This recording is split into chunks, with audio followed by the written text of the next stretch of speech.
Opening சீனில் நம்ம ஹீரோனை தான் காமிக்காங்க. நம்ம ஹீரோயின் நேம் வந்து ஜீசு. இவ ஒரு பெரிய பணக்கார பொண்ணு தான். அது மட்டும் இல்லை, நம்ம ஹீரோ கூட இவளுக்கு மேரேஜுமே ஆகிட்டு. அதுவே இந்த சைடு பார்த்தீங்கன்னா நம்ம ஹீரோவோ காரில் தான் வரான். இவனோட நேம் கு. ஹீரோனையே பிக்கப் பண்ண தான் வந்திருக்கிறான். அப்படியே பிக்கப் பண்ணிட்டு ஹீரோனோட தங்கச்சியை தான் பார்க்க ஹாஸ்பிட்டலுக்கு கூப்பிட்டு போறான். அங்கே போய் ஹீரோயின் ரொம்ப ஃபீல் பண்ணிட்டு இருக்கா. தங்கச்சி நேம் வந்து யோயோ. யோயோக்கு இந்த நிலைமை எங்கே வச்சு நடந்துச்சுன்னா ஹீரோ ஆஃபீஸில் வச்சு தான். ஸோ ஹீரோ போட்டு நல்லா திட்டிட்டு இருக்கா ஹீரோயினி. உங்க ஆபீஸ்ல வச்சு நடந்திருக்கு, என் தங்கச்சி நல்லா பாத்துக்கிறது தானே சொன்னீங்க, ஏன் இப்படி விட்டீங்க அப்படி சொல்லி நல்லா திட்டுறா. ஹீரோக்கு என்ன சொல்லுன்னு தெரியல, அவன் முழிச்சிட்டு இருக்கான். இப்போ ஹீரோயின் என்ன சொல்றானா, எனக்கு ஒரு போஸ்டிங்க உங்க ஆபீஸ்ல ரெடி பண்ணுங்க, நான் இண்டனா வேலைக்கு வரேன். அங்க போய் என்னோட தங்கச்சியை யாரெல்லாம் புள்ளி பண்ணாங்களோ அவங்கள கண்டுபிடிச்சு நான் ரிவெஞ்ச் எடுக்கணும் அப்படின்னு சொல்ல ஹீரோவோ வேண்டான்னு சொல்லுவான். ஆனா ஹீரோனி இப்படி அடம் பிடிச்சிட்டு இருப்பாள்ல, அதனால சரி ஓகேன்னு சொல்லிட்டு பக்கத்துல ஒருத்தங்க இருக்காங்களா, அவங்கள நம்ம பட்லர் அனுக்குன்னு சொல்லுவோம்.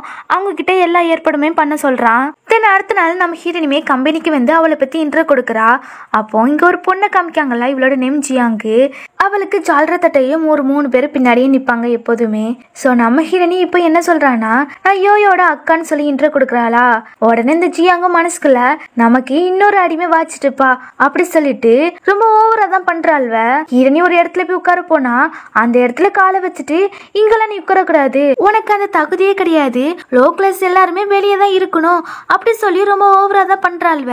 நம்ம ஹீரோனியே சரி எல்லாத்தையுமே பொறுத்துட்டு ஒரு இடத்துல போய் உட்கார்ந்தா அங்க ஒரு பையன் இருக்கான்ல, அவனுமே ஜியாங்கோட சொல்றதான். சோ அவனுமே ஏதோ முணுமுணுக்குறான். தென் நம்ம ஹீரோனிமே உட்கார்ந்த பிறகு இவங்க 4 பேருமே வந்து அவங்களோட ஒருக்க ஹீரோனி தலைமையில கேட்ட ஹீரோனி யாரு, அதெல்லாம் என்னால பண்ண முடியாது அப்படி சொல்லிட்டு அந்த ஃபைல் எல்லாம் தள்ளிவிட இந்த 4 பேருக்குமே சம கோவம் வருது. என்னடி உனக்கு அவ்வளவு தும்பராயிட்டோ, நீ புவர் இண்டியன் கால் தானே, எல்லா ஊருக்கும் நீ தான் பாக்கணும் அப்படி சொல்லிட்டு ஹீரோனி மேல இந்த ஜியாங்க இருக்கால தண்ணி எடுத்து ஊத்த வர நம்ம ஹீரோனியா அதை தடுத்து அவன் மேலே தள்ளி விட்டுறா.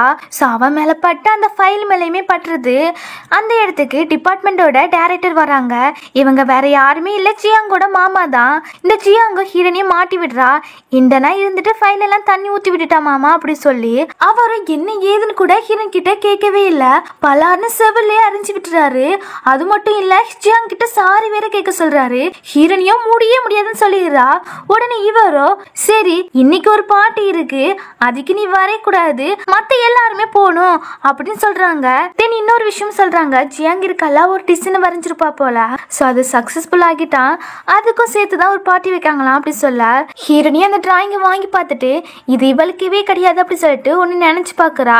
அதாவது இந்த டிராயிங்கோட சொந்தக்காரி யாருன்னா நம்ம ஹீரோனோட தங்கச்சி தான். அவ தான் அதுல வரைஞ்சி அவளோட இனிஷியலுமே அதுல போட்டிருப்பா. சோ இந்த இனிஷியலை இவங்க கிட்ட கேட்கயுமே அதுக்கு இந்த ஜியாங்கோ மனசுக்குள்ள இவ தான் ரொம்ப லோ கிளாஸ் பொண்ணு, நம்ம என்ன சொன்னாலும் இவளால தட்டி கேட்க முடியாது அப்படின்னு நினைச்சுக்கிட்டு ஹீரோனி கிட்ட நான் தான் அழகா இருக்கணும்னு இந்த இனிஷியலை போட்டேன் அப்படியே எப்படியோ சமாளிச்சிரா. அதுக்கப்புறம் இன்னொன்னு சொல்றா, உன்னோட தங்கச்சி பெட்ல தானே கிடக்கா, திரும்ப வரைய மாட்டான்னு சொல்ல ஹீரோனிக்கு கோவம் வந்து செவிலியே அடைஞ்சிட்டு மறுபடியுமே இப்படி ஒரு வார்த்தையை சொன்னா நடக்கிறதே வேற அப்படின்னு சொல்ல அதுக்கு இவ்வளவு கத்திட்டு நான் யாருன்னு தெரியுமா அப்படின்னு கேட்க ஹீரோனியும் சரி சொல்லு நீ யாருன்னு பாப்போம் அப்படின்னு சொல்ல இவளும் அவங்க மாமா கையை பிடிச்சிட்டு அவங்க மாமா பத்தி தான் சொல்றா. அந்த மாமாவும் ஹீரோனியை தான் திட்டுறாரு. தென் ஆஃபீஸ் ஒர்க்லாம் முடிஞ்சு போயிட்டு பட்லர் அங்கிள் இருக்காங்களா, அவங்க ஹீரோனியை தான் பிக்கப் பண்ண வந்திருக்காங்க. அது மட்டும் இல்லை, ஜுவல்லரி ட்ரெஸ் எல்லாமே கொண்டு வந்திருக்காங்க. ஹீரோ தான் பார்ட்டிக்கு போட்டிருக்காங்க, எல்லாம் செலக்ட் பண்ணி கொடுத்து விட்டுருக்கான். ஹீரோ தானே இந்த பார்ட்டிலாம் அரேஞ்ச் பண்றான் அவங்க கம்பெனிக்காக. ஸோ ஹீரோனி போகாமையா அதை ஹீரோனி கிட்ட கொடுத்துட்டு அப்படியே பிக்கப் பண்ணிட்டு போறாங்க பட்லர் அங்கிள். இங்க நடந்தது எல்லாத்தையுமே இந்த ஜியாங் இருக்கால போட்டோ எடுத்து வச்சுக்கிறா. அது மட்டும் இல்ல, இந்த ஓல்டு மன் கூட ஹீரோனி ஏதோ ஒரு சகவாசம் வச்சிருக்கா அப்படின்னு தப்பா நினைச்சுக்கிட்டு அவளோட ரெப்புடேஷன் எல்லாத்தையும் கெடுக்கணும்னு ஒரு பிளானை போட்டு சிரிச்சிட்டு இருக்கா. நெக்ஸ்ட் பார்ட்டி நடக்கிற பேசதான் காமிக்காங்க. 4 பேருமே வந்துட்டாங்களா. இங்க வந்து என்ன பேசுவாங்க, உன் ட்ரெஸ் நல்லா இருக்குடி, என் ட்ரெஸ் நல்லா இருக்குடி அப்படின்னு தான் பேசிட்டு இருக்காங்க. அந்த டைம்ல நம்ம ஹீரோனியை மாஸ் என்ட்ரி கொடுத்துட்டு வரா. அவ்வளோ அழகா இருக்கா. எல்லாருமே வாயு போந்து பார்த்துட்டு இருக்காங்க யார்டா இந்த பொண்ணுன்னு. ஸோ நம்ம ஹீரோனியை அங்க இருக்கிற ட்ரிங்க் எடுத்து குடிக்கலான்னு வர இந்த 4 பேரும் சும்மா இருப்பாங்களா, ஹீரோனி கிட்ட வந்து வம்பி இழுக்கிறாங்க. உன்னதான் வரக்கூடாதுன்னு சொன்னாங்களா, நீ எதுக்கு இங்க வந்தா, இங்க இருக்கிறவங்களே சர்வீஸ் பண்ண வந்துட்டியோ அப்படி ரொம்ப ஓவரா பேச ஹீரோனிக்கு கோவம் வந்து இவளை அரைஞ்சிட்டு என்னடி பல்லு கூட ஒழுங்க விளக்க மாட்டியா, வாயை திறந்தாலும் கப்புன்னு வாடை இங்க வரைக்கும் அடிக்குது அப்படி சொல்லி அவளை கலாய்ச்சி விட அதுக்கு இந்த ஜியாங் என்ன சொல்றானா, இவ ரொம்ப யோக்கியெல்லாம் கிடையாது, ஒரு ஓல்டு மேனை போய் லைக் பண்றா, இந்த ட்ரெஸ் கூட அவர் தான் வாங்கி கொடுத்துருக்காரு போல அப்படி ரொம்ப ஓவரா சொல்ல இந்த பையன் இருக்கான்ல அவனும் ஜீசு நீ எங்க இருந்துட்டு இப்படி கேவலமா இருக்கிய அப்படி சொல்ல ஜியாங்க அந்த போட்டோவை எல்லார்கிட்டயுமே காமிக்கிறா. எல்லாருமே ஹீரோனி பத்தி தப்பு தப்பா பேசிட்டு இருக்காங்க. ஹீரோனே சொல்றா இவங்க எங்க வீட்டு பட்லர்னு. ஆனா இந்த ஜியாங்கோ எப்படிதான் உன்னால மட்டும் போய் சொல்ல முடியுதோ அப்படி சொல்லிட்டு 4 பேருமே ஓவரா பேசுறாங்க. உங்க அப்பா வயசு இருக்குமா அவங்களுக்கு, அவங்க கூட போய் இப்படி இருக்கியே அப்படின்னு சொல்ல ஹீரோனி எவ்வளவு தூரம் தான் பொறுமையா இருப்பா என்ன. அவளுக்கும் சமய கோவம் வந்து 4 பேருமே டக்கு டக்குன்னு அரைஞ்சிடுறா. தென் இந்த ஜியாங்கோ மனசுக்குள்ள இங்க வச்சு பிரச்சனை பண்ண வேண்டாம், பிறகு அன்களுக்கு தான் ப்ராப்ளம் வரும் அப்படின்னு சொல்லிட்டு அமைதியே இருக்காவ. அடிச்சாலுமே அவங்க ஃப்ரெண்ட்ஸ் தான் நீ கேளுடி அவ இப்படி பண்ணிட்டு போறா அப்படிங்கிற மாதிரி சொல்ல இவளும் அதுல பாத்துக்கலாம் பிறகு அப்படின்னு சொல்லி சமாளிக்கிறா. இவங்க கிட்ட இந்த ஜியாங்கோ அவ ஒரு பணக்கார பொண்ணு தான் சொல்லி ஏமாத்திட்டு இருக்கா. சோ அதுக்காக தான் இவங்களுமே இவ கூட சுத்திட்டு இருக்காங்க. தென் இந்த ஜியாங் இருக்கால அங்க ஒரு ஆளை பார்த்துட்டு அவங்க கிட்ட போய் பேசுறா. இவங்க இவளோட பாய் ஃப்ரெண்டு போல அவரோட காசுக்கு ஆசைப்பட்டு தான் கேர்ள் ஃப்ரெண்டா நடிக்கிறா. உண்மையாவே இவ லவ் பண்ணல. அவர் பக்கத்துல ஒரு பெரிய பணக்காரர் இருக்காரு, அவர்கிட்ட தான் இந்த ஜியாங்க இன்ட்ரோ கொடுக்கறான். இவளுக்கு 23 வயசு தான் ஆகுது, என்னோட கேர்ள் ஃப்ரெண்ட் அப்படின்னு சொல்ல பரவாயில்லையடா இந்த வயசுலயே உனக்கு எங்கான கேர்ள் ஃப்ரெண்ட் கிடைச்சிருக்கே அப்படி சொல்லிட்டு இருக்காரு. அவருக்கும் ஜியாங்க பார்த்த உடனே ரொம்ப பிடிச்சு போயிட்டு போல. அவர் இப்ப என்ன சொல்றாங்கன்னா நம்ம 2 ஃப்ரெண்ட்ஸ், அதனால ஜியாங்க நைட்டு எனக்கு அனுப்பிவிடுறியா அப்படின்னு சொல்ல அவருமே ஓகே தான் சொல்றாரு. இங்க ஜியாங்கும் மனசுக்குள்ள ஆமா 2 கலவனுக்கும் நான் தான் கிடைச்சனும் அப்படி சொல்லிட்டு இப்ப எப்படி கோத்து விடுறேன்னு சொல்லிட்டு ஹீரோனி தான் கோத்து விடுறா. அண்ணா நிக்கால இவதான் என்னோட சிஸ்டரு, ஒரு ஓல்டு மேனை பணத்துக்காக மேரேஜ் பண்ணியிருக்கா. சோ நீங்க காசு கொடுத்தா உங்க கூட 1 நைட் ஸ்பெண்ட் பண்ணுவா அப்படின்னு சொல்ல அவருக்கும் ஹீரோனி பார்த்தோன்னு ரொம்ப பிடிச்சு போயிட்டு போல. சோ ஓகேன்னு ஹீரோனி கிட்ட வந்து பேசுறாரு. உன்னை எனக்கு ரொம்பவே பிடிச்சிருக்குன்னு சொல்ல ஹீரோனிக்கும் இவர் பேசுறது பார்த்து கடுப்பாகுது. சோ அந்த இடத்த விட்டு கிளம்பலான்னு பாக்கா உடனே இவரோ ஹீரோனி கையை பிடிச்சிட்டு இன்னைக்கு நைட்டு என் கூட ஸ்பெண்ட் பண்ணு, உனக்கு 50,000 தாரேன், அதுவும் உனக்கு பத்தலன்னா 1 மில்லியன் தாரேன் அப்படி சொல்லிட்டு அந்த பட்லர் அங்கிள் பத்தி தான் பேசிட்டு இருக்காரு. இந்த சைடு இந்த ஜியாங்கோ இதெல்லாம் கேட்டுட்டு எனக்கு என்னோட பாய் ஃப்ரெண்டு 1 மந்த்துக்கு 1 மில்லியன் தான் தராரு, இவரு பரவாயில்லையே ஒரு நாளைக்கு 1 மில்லியன் கொடுக்காரு, பேசாம இவரை கரெக்ட் பண்ணிடலாமா அப்படின்னு நினைக்க அதுவே இந்த சைடு நம்ம ஹீரோன் கிட்ட ஜியாங் பாய் ஃப்ரெண்டுமே வந்துடுறான். இப்போ இவங்க 2 பேருமே ஹீரோன் கிட்ட ஓவரா பேச நம்ம ஹீரோனிக்கு கோவம் வந்து அந்த ட்ரிங்க் எடுத்து ஊத்த அவரோ ஹீரோனி பிடிச்சு அடிச்சிடாரு. அடிச்சுட்டு டைலாக் எல்லாம் விடுறாரு, நான் எவ்வளவு பெரிய ஆளு அப்படி இப்படின்னு சொல்லிட்டு இருக்காரு. நம்ம ஹீரோனியும் இந்த சொத்துக்கு அதிபதினு தெரியாம இருக்காரு. ஹீரோனியும் ஒருத்தவங்களுக்கு கால் பண்ணி இந்த 3 நிமிஷத்துல இவங்க 2 பேரும் கம்பெனியுமே நீங்க க்ளோஸ் பண்ணிடணும் அப்படின்னு சொல்ல இவங்களும் சிரிச்சுக்கிட்டு இன்னைக்கு என் பெட்ல நீ இருக்கணும் அப்படின்னு சொல்லிட்டு ஹீரோனியை இழுக்க அப்பம் பார்த்து பாடி கார்ட்ஸ்ல வந்து இவங்க 2 பேர்த்தையுமே பிடிச்சு வச்சிடறாங்க. அங்க ஹீரோ வருவான்னு பார்த்தா பட்லரனுக்கு தான் கெத்தா வராங்க. பட்லரன்களோ இவங்க திட்டிட்டு ஹீரோனி யாருன்னு தெரியுமா அப்படி சொல்ல வரும்போது ஹீரோனியை கையை காமிச்சிட்டு இப்போதைக்கும் சொல்ல வேண்டாம் அப்படின்னு சொல்ல அவங்களும் அமைதியாயிராங்க. இந்த பாய் ஃப்ரெண்டும் அந்த ஆளும் இருக்காருல பிடிச்சு வச்சாலுமே வாய் சும்மா இருக்காது போல. ஹீரோனியும் பட்லர் அன்குளை பத்தி தப்பா தான் பேசுறாங்க. பட்லர் அன்குளோ அவங்கள திட்டி விட்டுட்டு கவுண்ட் பண்றாங்க. 3ன்னு சொன்னதுமே இவங்க 2 பேருக்குமே கால் வருது. அதுல என்ன சொல்றாங்கன்னா உங்களுடைய கம்பெனி திவால் ஆகிட்டு அப்படின்னு சொல்ல அப்பதான் இந்த ஆளுக்குமே பட்லர் அன்குளை ஞாபகம் வருது. சூ ஃபேமிலியோட பட்லர் தானே அப்படி சொல்லிட்டு 2 பேருமே சாரி சாரி அப்படி சொல்லி கதறாங்க. இங்க ஜியாங்கோட பாய் ஃப்ரெண்ட் இருக்கான்லாம், அவன் என்ன சொல்றான்னா எல்லாத்துக்கும் காரணம் ஜியாங் தான். அவ தான் சொன்னா ஹீரோனிக்கு காசு கொடுத்தாலே போதும் அவ எங்க கூட வந்துருவான்னு, அதனாலதான் நாங்க இப்படி பண்ணோம் அப்படின்னு சொல்ல ஹீரோனியும் அவளையும் சேர்த்து பிடிங்க அப்படின்னு சொல்லிடுறா. அப்புறம் இவங்க 2 பேருமே அவளை அடிக்கிறாங்க. இவளும் மனசுக்குள்ள இந்த ஓல்டு மேன் பணக்கார வீட்டுல வேலை பார்க்க போல, அதான் ஹீரோனிக்கு ஒண்ணுனா பதறி போய் வாரான் அப்படின்னு தப்பா நினைக்க. இப்போவுமே நம்ம ஹீரோனியை இப்ப ஜியாங்க பார்த்துட்டு நீ இப்படி கேவலமான பொண்ணா இருப்பான்னு தெரியாம போயிட்டுன்னு சொல்ல அதுக்கு இந்த ஜியாங்க சிரிச்சிட்டு உனக்கு எனக்கு என்ன டிஃப்ரெண்ட் இருக்கு, உனக்கு ஒரு பணக்கார ஓல்டு மேனை தான் பிடிச்சிருக்கு அப்படி சொல்றா. அதுக்கு இந்த பட்லர் அன்கிள் என்ன சொல்றாங்கன்னா நீ அவங்க கால் தூசிக்கு கூட ஆக மாட்டா, அவங்க கூட எல்லாம் உன்னை கம்பேர் பண்ணாத அப்படி சொல்லி நல்லா திட்டி விட்டுட்டு ஹீரோன் கிட்ட ஹீரோ உங்களுக்காக ரொம்ப நேரம் வெயிட் பண்ணிட்டு இருக்காங்க அப்படி சொல்லிட்டு கூப்பிட்டு போறாங்க. இந்த 2 பேரையுமே ஹீரோனி போலீஸ்ல கேண்டில் பண்ண சொல்லிட்டா போல. அவங்களும் இப்ப புலம்பிட்டு இருக்காங்க, எல்லாம் முடிஞ்சு போயிட்டு இதுக்கு காரணம் நீ தான் அப்படி சொல்லிட்டு ஜியாங்க போட்டு நல்லா வெளுத்து வாங்குறாங்க 2 பேருமே. அதுவே இன்னொரு பக்கம் பாத்தீங்கன்னா நம்ம ஹீரோவோ ஹீரோனி கிட்ட நீ இப்போ ஓகே தானே, உனக்கு ஒன்னும் ஆகல தானே அப்படின்னு கேட்க அவளுமே ஓகே தான் சொல்றா. ஹீரோவோ நான் எப்போதும் உனக்கு சப்போர்ட்டா இருப்பேன் அப்படின்னு சொல்லிட்டு ரொமான்டிக்கா பேசி ஹீரோனிக்கு கிஸ் கொடுக்கறான். தென் அடுத்த நாள் கம்பெனில ஜியாங் அங்கிள் இருக்காங்களா, ஹீரோனை பழி வாங்குறதுக்கு அவளுக்கு ஒரு ப்ராஜெக்ட் கொடுத்து அதுல சைன் வாங்கிட்டு வர சொல்றாங்க. நம்ம ஹீரோனி அதை பார்த்துட்டு இந்த ப்ராஜெக்ட் நம்ம கம்பெனிக்கு சம்மந்தமே இல்லாம இருக்குல்ல, ஸோ இதுல சைன் வாங்கியே ஆகணுமா அப்படி சொல்லி கேட்கமே அவரோ நான் சொல்றத ஃபர்ஸ்ட் கேளு, நீ மட்டும் சைன் வாங்கிட்டு வந்தானா உன்னை ரெகுலர் எம்ப்ளாயை மாத்திடுவேன் அப்படின்னு சொல்ல ஹீரோனிக்கே வேற வழி இல்லை. இவர் ஏன் இப்படி பண்றான்னா நேற்று ஜியாங்கு பாட்டில் அசிங்கப்பட்டாளா, ஸோ அதுக்காக தான் இப்படிலாம் பண்றாரு. அது மட்டும் இல்ல ஆப்போசிட்ல சைன் போடுற ஆளும் ரொம்ப கேவலமான ஆளு, அவர் கேரக்டரே சரியில்லை. அதை தெரிஞ்சுட்டு தான் ஹீரோனி அங்க அனுப்புறாரு. இன்னொரு சைடு அந்த ஆளை தான் காமிக்காங்க, அவங்க ஒரு பொண்ணு கூட ஜல்சா பண்ணிட்டு இருக்காரு. ஹீரோனியும் அங்க போய் அந்த ப்ராஜெக்ட் கொடுக்க அவரும் இன்னைக்கு நைட் என் கூட இருந்தா மட்டும் தான் நான் சைன் போடுவேன் அப்படி சொல்லிட்டு போத மருந்தெல்லாம் கலக்கி ஹீரோனிக்கு கொடுக்க வர ஹீரோனியும் அந்த கம்பெனியோட பாஸுக்கே போன் பண்ணி இப்படி நடக்குது அப்படி சொல்ல அவருமே அங்க வந்துடுறாரு. ஹீரோனி ஒரு பணக்கார பொண்ணு நினைச்சிட்டு தான் அந்த மேனேஜரை திட்டுறாங்க. அந்த மேனேஜர் இப்ப என்ன சொல்றாங்கன்னா இவ ஒரு இந்தியன் தான் அப்படின்னு சொல்லியுமே இவரோ சரி சரி அப்ப நீ கண்டினியூ பண்ண அப்படி சொல்லிட்டு போயிடாரு. ஹீரோனியும் இந்த பாஸ் இப்படி இருப்பாருன்னு நினைச்சே பார்க்கல. இப்ப இந்த ஆளும் அந்த போத மருந்து இருக்குல்ல அதை ஹீரோனி கிட்ட கொடுக்க வர ஹீரோனியும் சொல்றா என் மேல மட்டும் ஒரு கை வச்சிங்கன்னா நீங்க தான் வருத்தப்படுவீங்க அப்படி சொல்லியுமே அவரு அதெல்லாம் கேட்க மாட்டுக்காரு. அதை கொடுக்க தான் ட்ரை பண்றாரு. கரெக்டா நம்ம ஹீரோயுமே அங்க வந்துடுறான். அந்த பாஸையுமே செமையா அடிச்சு போட்டு கூப்பிட்டு வந்திருக்கிறான். ஹீரோ வந்து இப்ப என்ன சொல்றானா என் ஒய்ஃப் மேல மட்டும் கையை வச்சிங்க நீங்க எல்லாருமே செத்து போயிருவீங்க அப்படின்னு சொல்லி திட்ட ஹீரோனியும் அவங்களோட மேனேஜர் இருக்காங்களா அவங்க கிட்ட இவங்க ரெண்டு பேரும் என்னென்ன ஃப்ராட் வேலைலாம் பார்த்தாங்களோ அது எல்லாத்தையுமே போலீஸ் கிட்ட கொடுங்க அப்படி சொல்லிட்டு இவங்களை மட்டும் சும்மா விடாதுங்க அப்படி சொல்லிட்டு ஹீரோனியுமே போயிடுறாங்க. இங்க அவங்களோட மேனேஜர் அதுக்கப்புறம் பாடி கார்ட்ஸ் எல்லாருமே செமையா அடிச்சிட்டு இருக்காங்க இவங்க எல்லாத்தையுமே. அதுக்கப்புறம் கம்பெனியில் ஹீரோனிக்கு ஒரு ப்ராஜெக்ட் கொடுத்துருப்பாங்க. ஜியாங் அங்கிள் இருக்காங்கல்ல அவங்களோ இன்னைக்கு நைட்டு ஃபுல்லாக உட்காந்து இந்த ப்ராஜெக்ட் நீ முடிச்சிடு அப்படி சொல்லிட்டு போயிருப்பாங்க. ஹீரோனியுமே நைட்டு ஃபுல்லாக உட்காந்து அதை முடிச்சுட்டு காலையில் தூங்கிட்டு இருப்பாளா, அப்போ பார்த்து இந்த ஜியாங்கோ அவளோட ஃப்ரெண்டுமே அங்கே வந்து ஹீரோனி தூங்கிட்டு இருக்கிறத பார்த்துட்டு அவளோட ப்ராஜெக்டை ஆட்டியே போடுறாங்க.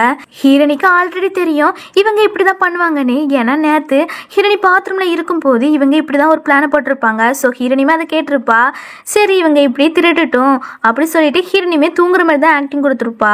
இப்ப ஹீரோனியே வெளியே வராளா, அப்போ அந்த பிளேஸ்ல ஒரு செக்யூரிட்டி இருக்காங்களா அவங்க யாருக்கிட்டயோ போன்ல பேசுறாங்க. ஜியாங் இருக்காளா அவ போன மாசத்துல ஃபுட்டேஜ் எல்லாத்தையுமே டெலிட் பண்ண சொன்னா, காசு வேற தாரேன்னு சொன்னா ஆனா அவ தரவே மாட்டுக்கா, நான் இன்னுமே டெலிட் பண்ணல அப்படி சொல்லி பேசிட்டு இருக்கும்போது நம்ம ஹீரோனி இதை கேட்டுட்டு அன்னைக்கு தானே நம்ம தங்கச்சிக்குமே அடிபட்டு இருந்துச்சு, சோ அந்த ஃபுட்டேஜ் இருக்குமோ அப்படின்னு நினைச்சிட்டு இந்த ஆளு காசுக்கு தான் ஆசைப்படுறாங்க. சோ காசு கொடுத்துட்டு அவர்கிட்ட அந்த ஃபுட்டேஜுமே வாங்கிடுறா. அதுக்கப்புறம் நம்ம ஹீரோனி மீட்டிங் நடக்கிற பிளேஸுக்கு தான் வரா. ஹீரோமே அங்கதான் இருக்கான். ஹீரோக்கு லைட்டா அப்படியே கண்ணை காமிச்சிட்டு அவ பிளேஸ்ல போய் உட்காந்து ஹீரோக்கு தான் மெசேஜ் பண்றா எவிடன்ஸ் எல்லாம் கிடைச்சிட்டுன்னு. ஓகேன்னு ஹீரோமே மீட்டிங் ஸ்டார்ட் பண்றான். ஜியாங் மாமா இருக்காங்கல்ல, ஜியாங் நீ போய் உன்னோட ப்ராஜெக்ட் எக்ஸ்பிளைன் பண்ணுமா அப்படின்னு சொல்றாங்க. இங்க ஹீரோனியும் இது என்னோட ப்ராஜெக்ட்னு சொல்ல உடனே ஜியாங்கோ என்ன பாரு இதுல என்னோட நேம் தான் இருக்குன்னு சொல்லிட்டு அவ எக்ஸ்பிளைன் பண்ண போறா. அங்க ஸ்கிரீன்ல வேற என்னமோ வருது. இந்த மாமாவை இதை பார்த்துட்டு என்ன ஜியாங் இப்படி வருதுன்னு ஜியாங்க தான் திட்டுறாங்க. அவளும் ஹீரோனியை மாட்டி விடுறா. எல்லாத்துக்கும் காரணம் இந்த ஹீரோனி தான், அவ தான் என் மேல ரொம்ப பொறாம பிடிச்சு இப்படி ஒரு வேலையை பார்த்து விட்டுருக்கா அப்படின்னு ஹீரோனி மேல எல்லா பள்ளியும் தூக்கி போட்டுட்டு இருக்கா. உடனே ஜியாங் மாமாவும் ஹீரோனி தான் திட்டுறாங்க.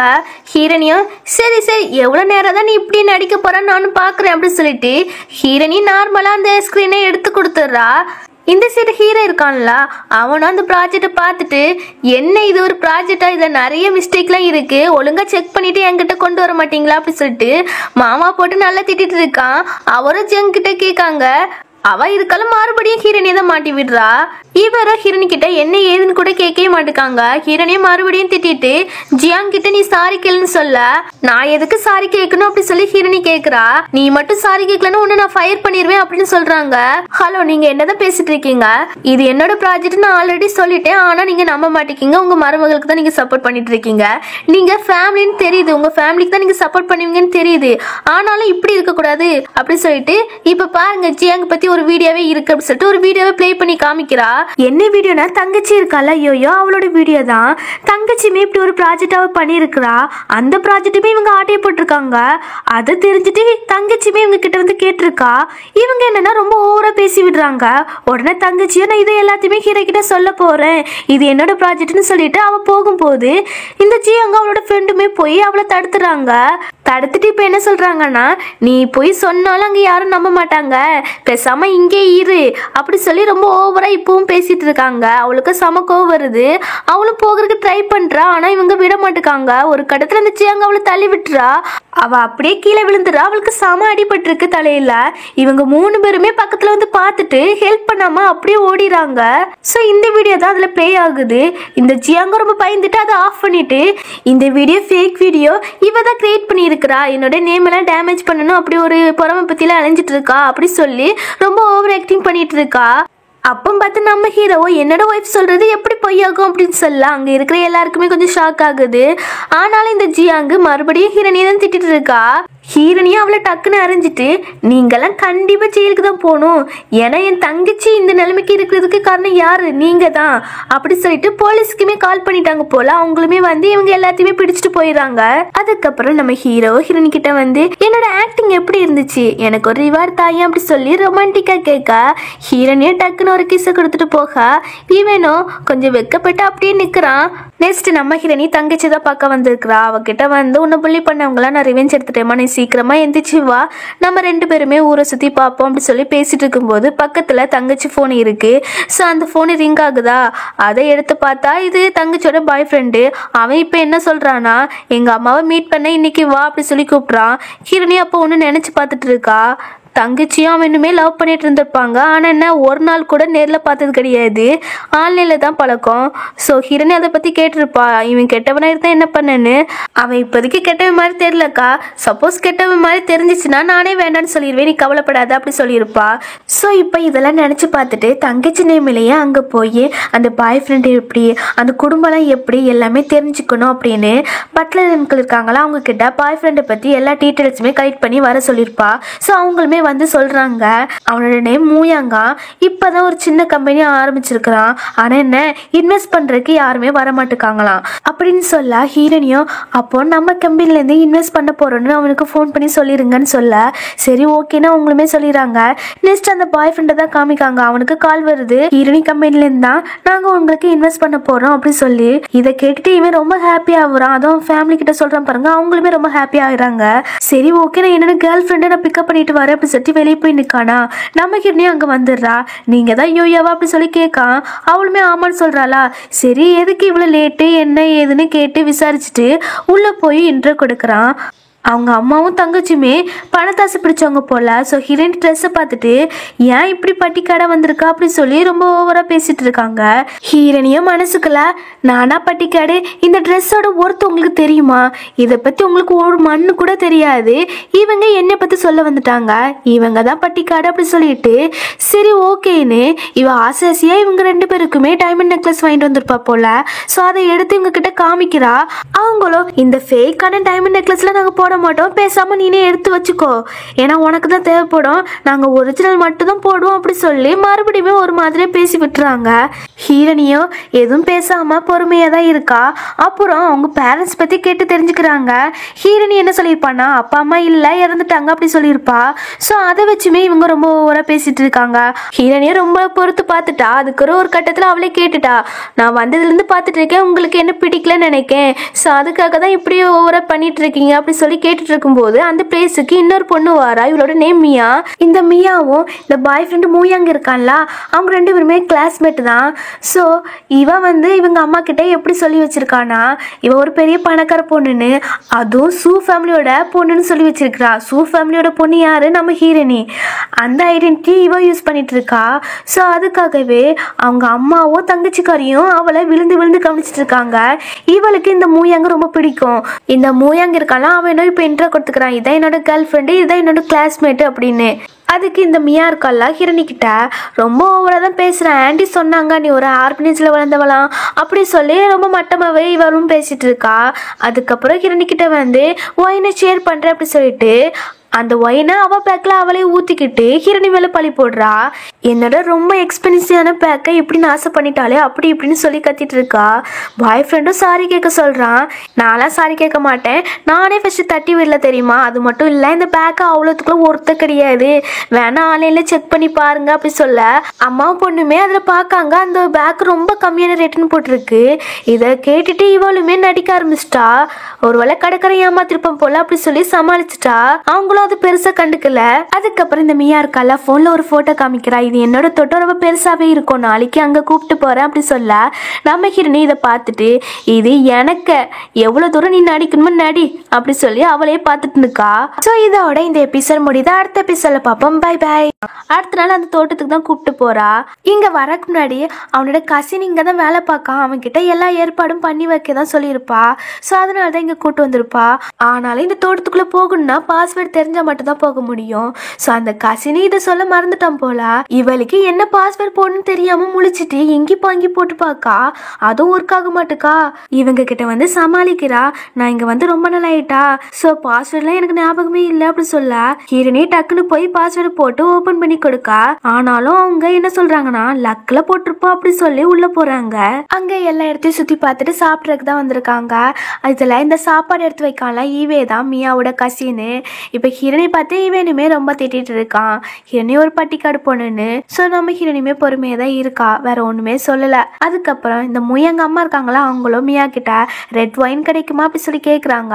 அவளும் இல்லைன்னு சொல்லிட்டு இருக்கா. நம்ம ஹீரோனியும் அது எப்படி இல்லை இங்கதான் இருக்கு அப்படி சொல்லிட்டு அவ அங்க போய் அந்த ரெட் ஒயினை எடுத்து காமிக்கிறா. அவ்வளவுதான், இவளுக்கு என்ன பேசுன்னு தெரியல. அம்மாவும் கேட்காங்க, என்னம்மா இங்கதான் இருக்குல்ல, நீ ஏன் இப்படி சொன்ன அப்படி சொல்லி கேக்குறாங்க.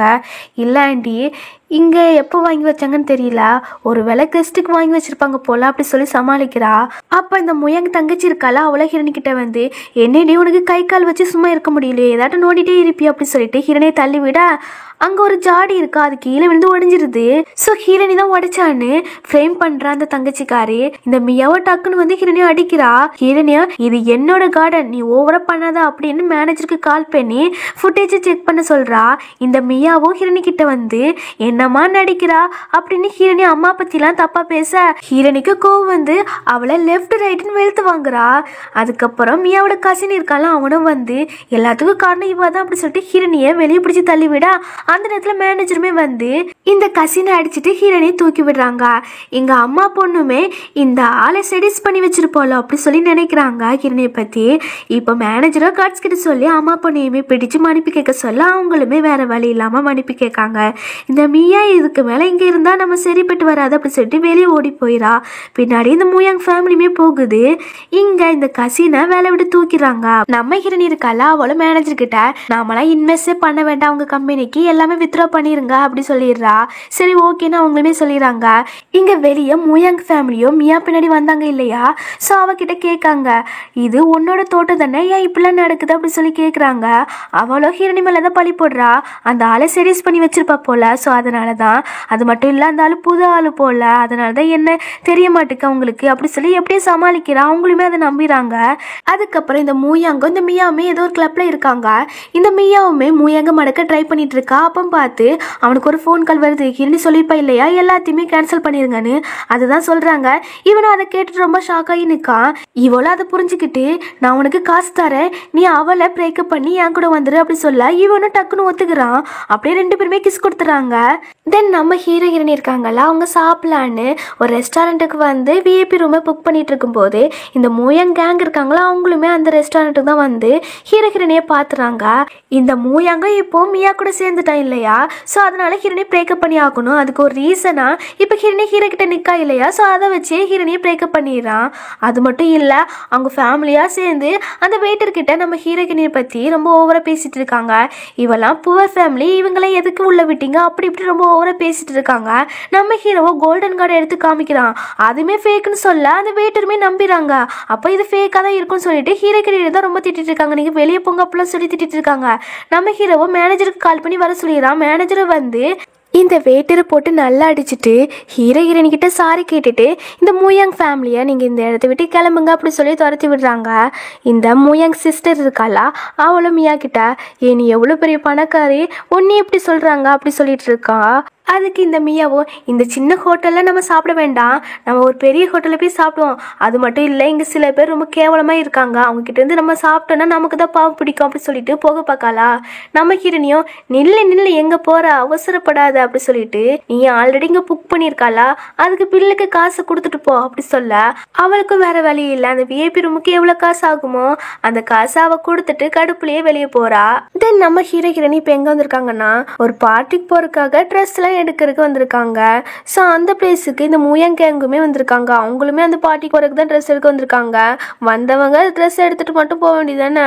நம்ம ஹீரோயினையும் வம்பு எடுத்துட்டு இருக்காங்க. நம்ம ஹீரோயினி அதெல்லாம் கண்டுக்கல. அவளுக்கு ஒரு ட்ரெஸ் பிடிச்சிருக்கு. ஸோ அதுக்காக கார்டு கொடுத்து பே பண்ணி வாங்கலான்னு பார்த்துட்டு இருக்கா. அப்போ பார்த்து இந்த மூயங்க ஹீரோயினி கையை பிடிச்சிட்டு, உன்னால இந்த ட்ரெஸ்ஸை வாங்கவே முடியாது, இந்த ட்ரெஸ்ஸோட ஒர்த்து எவ்வளோ தெரியுமா, 10 மில்லியன் அப்படி சொல்லி ரொம்ப ஓவரா பேசிட்டு இருக்கா. நம்ம ஹீரோக்கு கோவமா வராதா?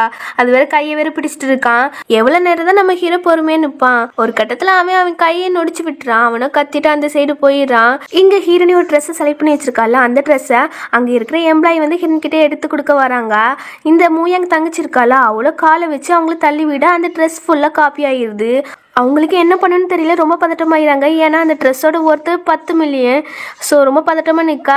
இந்த மூயன் தங்கச்சியோ அந்த எம்ப்ளாயி மேலே தான் பழி போடுறா. அந்த எம்ப்ளாயி சொல்றாங்க, நான் சிசிடிவி ஃபுட்டேஜை பார்த்துட்டு வரேன் அப்படி சொல்லிட்டு அவங்க போயிடறாங்க.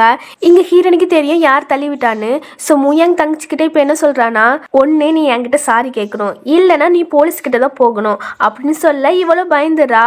மியாதான் பக்கத்தில் வந்து சாரி கேளு அப்படி சொல்ல இவளும் கேட்குறா. சவுண்டு பத்தலையே, என்ன சத்தமா கேளு அப்படின்னு சொல்ல அவளும் வேற வழி இல்லாம சாரி சாரின்னு கேட்டுட்டு போறா. அதுக்கப்புறம் அங்க இருக்கிற எம்ப்ளாயி இருக்காங்களா, அவங்க ஃபுட்டேஜ் எல்லாம் பார்த்துட்டு வந்துடுறாங்க. ஹீரோயின் ட்ரெஸ்ல அந்த காப்பிலாம் கவுந்திருக்கு இல்லையா. ஸோ ஹீரோனி இந்த ட்ரெஸ்ஸை இந்த மூயங் ஃபேமிலியே வாங்குவாங்க அப்படி சொல்லிட்டு அவங்க கிட்ட கொடுக்க சொல்லிடுறா. அவங்க கிட்ட அவ்வளோ காசும் இல்லை. அப்படியே முழிச்சிட்டு இருக்காங்க என்ன பண்ணுன்னு தெரியாம. அவனும் அங்கங்கன்னு கேட்டு எப்படி பரட்டிட்டான் போல காசு. அந்த ட்ரெஸ்ஸையுமே வாங்கிட்டு போயிடுறாங்க. இவங்க பண்றதை பார்த்துட்டு ஹீரோனிக்கெல்லாம் சிரிப்பு தான் வருது. தென் நம்ம ஹீரோனி இருக்கால, அங்கேருந்து தங்கச்சி தான் பார்க்க வந்திருக்கிறா. அவகிட்ட வந்து எல்லா உண்மையும் சொல்கிறா. பாய் ஃப்ரெண்டு எப்படி, பாய் ஃப்ரெண்டு ஃபேமிலி எப்படி, எல்லாமே காசுக்கு தானே அழிஞ்சிட்டு இருக்கு, அது எல்லாத்தையுமே சொல்லிடுறா. அதுக்கப்புறம் இன்னைக்கு ஒரு பார்ட்டி இருக்குது, நீ எப்படியாட்டும் முழிச்சு வாமா அப்படி சொல்லி ரொம்ப ஃபீலிங்கில் பேசிகிட்டு இருக்கும்போது அங்கே பட்லர் அன்குள்ளே வந்துடுறாங்க. நேரம் 8 பார்ட்டிக்கு நீங்கள் போயிட்டு வாங்க, நான் தங்கச்சியை பார்த்துக்கிறேன் அப்படி சொல்ல அவளும் போயிடுறா. நெக்ஸ்ட் சீனை கட் பண்ண நம்ம ஹீரோயினி இருக்காங்கல்ல, அவங்க அழகாக கிளம்பி அந்த பார்ட்டி நடக்கிற பிளேஸுக்குமே வந்துடுறாங்க. அந்த பிளேஸுக்கு இந்த மூயங் ஃபேமிலியுமே வந்துடுது. வந்தவங்க சும்மா இருக்க வேண்டியதானே, எப்போதும் போல வம்பு இழுத்துட்டு இருக்காங்க. நம்ம ஹீரோயினி அதெல்லாம் கண்டுக்காம நாங்கள் இன்விடேஷன் இல்லாமே உள்ளே போவோம் அப்படி சொல்லிட்டு உள்ளே போக இவங்களும் கொஞ்சம் ஷாக் ஆகி தான் பார்த்துட்டு இருக்காங்க. அதுக்கப்புறம் உள்ளே வந்துட்டு மூயங் இருக்கான்ல, அங்கே வந்து நிறைய கம்பெனிலேருந்து ஆட்கள் வந்திருப்பாங்க இல்லையா. ஸோ அவங்கக்கிட்ட போய் எங்கள் கம்பெனியில் கொஞ்சம் இன்வெஸ்ட் பண்ணுங்க அப்படி சொல்லி கேட்டுட்டு இருக்கான். அந்த பிளேஸுக்கு ஒரு ஆள் வராங்க. இவங்க வந்து இந்த மூயங்குக்கு கடன் கொடுத்த ஆள் போல. இப்போ அந்த கடனை திருப்பி கேட்கறதுக்கு வந்திருக்காங்க. அது மட்டும் இல்லை, இன்னைக்குள்ள அந்த கடனை கொடுக்கணுமா. இவங்கிட்ட அவ்வளோ காசுமே கிடையாது. ஸோ ரொம்ப கெஞ்சி கேட்டுட்டு இருக்கான். இவங்க வேற அடிக்க ஆரம்பிச்சிட்டாங்க. அப்போ மூயங்க அம்மாவோ அந்த மியா கிட்ட தான் கேட்காங்க, நீ ரொம்ப பணக்கார பொண்ணுல்ல, சூ ஃபேமிலியோட வாரிசு, கொஞ்சம் காசு கூட என் பையனுக்கு அப்படிங்கிற மாதிரி சொல்ல, இந்த ஆளுக்கு சூ ஃபேமிலியோட வாரிசு ஹீரோனி தான் அப்படின்னு ஆல்ரெடி தெரிஞ்சிருக்கு. ஸோ அதனால யாரு இந்த பொண்ணை சூ ஃபேமிலியோட வாரிசு, நான் நிற்காங்கல்ல இவங்க தான் சூ ஃபேமிலியோட வாரிசுன்னு சொல்ல அவ்வளோதான். இவங்க குடும்பத்துக்கே ஷாக் ஆகிறது. அந்த மியா போட்டு 3 பேருமே அடிக்கிறாங்க. இந்த மூயங்க ஹீரோனிக்கிட்ட வந்து கெஞ்சி கேட்குறேன், ப்ளீஸ் எனக்கு ஹெல்ப் பண்ணுன்னு. அவளோ சொல்கிறா, என்னை பாரு, உன்னை லவ் பண்ணது நான் கிடையாது, என்னோட தங்கச்சி. அது கூட உன்னால் கண்டுபிடிக்க முடியல, நீலாம் என்ன பையனோ அப்படி தெரில அப்படி சொல்லிட்டு நல்லா திட்டி விடா. இவனோ அப்போ நீ என்னை சீட் பண்ணியிருக்கியா அப்படி சொல்லி இவன் பதிலுக்கு திட்டிட்டு இருக்கான். அப்போ அந்த டைமில் ஒரு வாய்ஸ் கேட்குது, எங்கள் அக்காவை திட்டத்தை ஃபஸ்ட் நிப்பாட்டு, உன்னை மாதிரி கேவலமான ஒருத்தனை நான் பார்த்ததே கிடையாது அப்படின்னு நல்லா திட்டி விட. யாருன்னு பார்த்தா நம்ம தங்கச்சிக்காரி தான் ரெக்கவர் ஆகி வந்துட்டா போல. ஹீரோனிக்கெல்லாம் தங்கச்சி பார்த்தோன்னு ரொம்ப சந்தோஷமாயிட்டு எப்படி இருக்கா ஏது இருக்கான்னு விசாரிச்சுட்டு இருக்கா. இந்த மூயங்க இருக்கான்ல, அவனும் தங்கச்சி கிட்ட வந்து கெஞ்சி கேட்டுட்டு இருக்கான், பாரு உங்க அக்கா தான் ரொம்ப மோசமானவளா இருக்கா, அவ தான் இப்படி என்கிட்ட நடிச்சிட்டு இருந்தா அப்படி இப்படின்னு ஹீரோனி மேல பழி தூக்கி போட்டுட்டு இருக்கா. தங்கச்சிக்கு ரொம்ப கோவம் வருது. பேசாம ஈரு, எனக்கு சரியான கோவம் வருது, எங்க அக்கா பத்தி எனக்கு தெரியாதோ, உன்ன மாதிரி கேவலமான ஒருத்தனை நான் எப்படிதான் லவ் பண்ணேன்னு எனக்கே தெரியல அப்படி சொல்லி நல்லா திட்டி விட. அந்த டைம்ல கடன் கொடுத்துருப்பாங்களா மூயங்குக்கு, அந்த ஆளோ வந்து ஹீரோனி கிட்ட, நீங்க பேசி முடிச்சிட்டிங்கன்னா சொல்லுங்க, நான் இவனுக்கு நல்லா பாடம் கற்று கொடுக்கணும் அப்படின்னு சொல்ல, ஹீரோனியும் சரி நீங்க கூட்டு போங்க அப்படின்னு சொல்லிடுறா. அவங்களும் அவனை இழுத்துட்டு போயிடறாங்க. அதுக்கப்புறம் இந்த மியா பார்த்துட்டு, நீ என்னோட ஐடென்டிட்டியில நீ வாழ பாக்குறியா அப்படி சொல்லி கேட்டுட்டு நல்லா பனிஷ்மெண்ட் கொடுக்க சொல்லிடுறா கார்ட்ஸ் கிட்ட சொல்லி. அவளை கெஞ்சி கேட்கிறா. ஆனா கார்ட்ஸ் வந்து அவளை தூக்கிட்டு போயிடறாங்க. இனிமே என்ன, எல்லா ப்ராப்ளமும் முடிஞ்சு போயிட்டு நம்ம ஹீரோனி ரிவெஞ்ச் எடுக்கணும்னு சொன்னவங்கள ரிவெஞ்ச் எடுத்துட்டா. அதுக்கப்புறம் பாய் ஃப்ரெண்டு எப்படின்னு கண்டுபிடிக்கணும்னு நினச்சா கண்டுபிடிச்சிட்டா. எல்லா ப்ராப்ளமும் முடிச்சு போயிட்டுல. இப்போ நம்ம ஹீரோயினியும் ஹாப்பியாக அவங்களோட மூமெண்ட்டை என்ஜாய் பண்ணுறாங்க. அப்படியே கண்ணு பார்த்துட்டு இருக்காங்க. இந்த ஹாப்பி என்டிங்கோட இந்த ட்ராமாவுமே கம்ப்ளீட் ஆகுது. இந்த ட்ராமா எப்படி இருந்துச்சுன்னு கீழே கமெண்ட் பண்ணிருங்க மறக்காம. அடுத்த ஒரு நல்ல ட்ராமாவில் பார்ப்போம். Bye by.